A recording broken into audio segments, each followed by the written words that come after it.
All right, to top off my birthday month, our final video on it for this year, of course, Batman: The Long Halloween. This is one I've been waiting to review with Griff since we even Since day had the one. idea. Yeah, since, this is one that it's been on the slow burn. It is one of my favorite Batman books. When this movie was announced, I remember talking to Griff about how worried I was. With the animation over at Warner Brothers, 90% of it is really, really good. But there is Yeah. that small percentage that, tends It's to all just the be new all over stuff the right place. now. Yeah, that is true. That new Tomorrowverse, man. I know there's going to be a couple friends out there that are going to be like, of course, Edward likes the Batman stuff over the other stuff.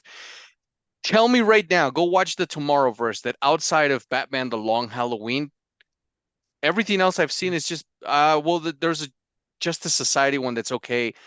Superman that's okay, but the rest really sucks. So I was really worried about this one because the book is something I've read over and over and over again. Uh, Solid book. Even Solid. though I already know what the outcome is, I go back and read it over and over again. It's a really this term is going to sound annoying to maybe a couple of you guys, but it really is a noir detective driven story. And a lot of directors that have done live action movies have came out and said, we're doing a detective story. The only really one that, came through with that was Matt Reeves. Go back and check our review on that. So when they announced that they were going to turn this into a live action, I was like, I mean, Animated. an animated film, I was like, oh God, please be good. To my surprise, I can sit here and tell you this one is really, really good. If I recall from when we've talked before, don't you actually prefer this to the comic? At least I for the do. ending. Yeah. Yeah, and a lot of people are going to get pissed off about that, but that's okay. I think I do. one of the smart things they did is like we've said before, we've actually reviewed the comic. This is a full-length graphic novel, but they were smart enough to break this up into two parts and have like essentially a 4-hour movie, Yeah. which is exactly what they needed because it is a detective story. And in the comics, there is, I don't think, a single scene that can be removed from it that won't affect the outcome. So, and having all those scenes in here, and of course, a couple of changes for the director's creative direction, it was so well done. This is one of the best animated DC movies they've ever done. It is, if you haven't seen it, and we're not going to spoil the ending for you, it is a really good mystery. I think it's probably the mystery level, I think, in detective skills is above Reeves Batman. It's it's really crafty the way they did it, especially with including Calendar Man, who is he's a bit of a joke of a Batman villain, as a couple of them are. But the way the story was crafted with the characters and how, again, each scene matters is so well done and so intricate. And I'm trying not to spoil it because like one thing could just give it away. But the rise and fall of Harvey Dent is one of the best arcs in comics, and I think this movie really showed that very well. If you're a fan of Batman the animated series, definitely check this one out. It has a lot of Batman villains, and their arcs and the way they play in this world, spectacular. Yeah, this movie did a brilliant job with the casting. The young lady that played Selena Kyle, aka Catwoman, in this film, in both these films, because it's broken up into two, she unfortunately she passed away. So may she rest in peace. But she did a phenom. I think this is probably one of my favorite iterations of Catwoman. The Wow. cast here is just is it's so, and by the way, that's not a shot at, just because she died. No, I really enjoyed just the way she's illustrated in this movie, It's pretty. and the way, yeah, I really dug the animation. Josh Duhamel plays Harvey Dent, aka Two-Face. Jensen Ackles plays Batman Bruce Wayne. Hopefully, I don't know. I'd love to see the dude live action, see what he's got. He's fantastic. He's been in the Batman animated Batman universe since Death in the Family was what, 2009?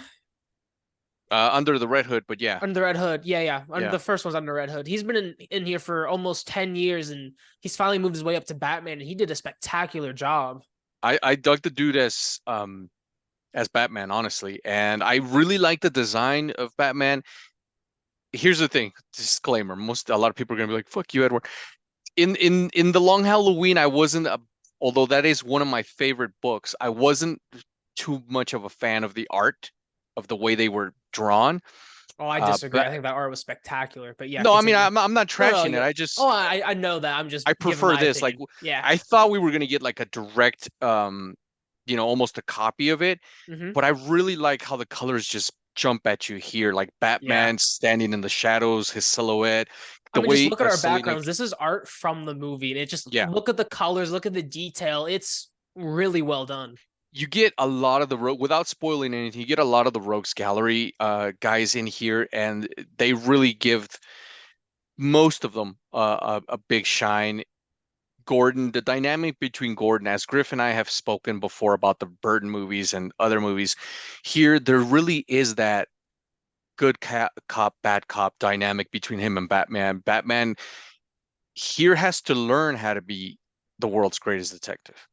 Yeah. Without spoiling anything, he thought and there's a scene where he tells Alfred, he's like, I literally thought I was just gonna be punching bad guys.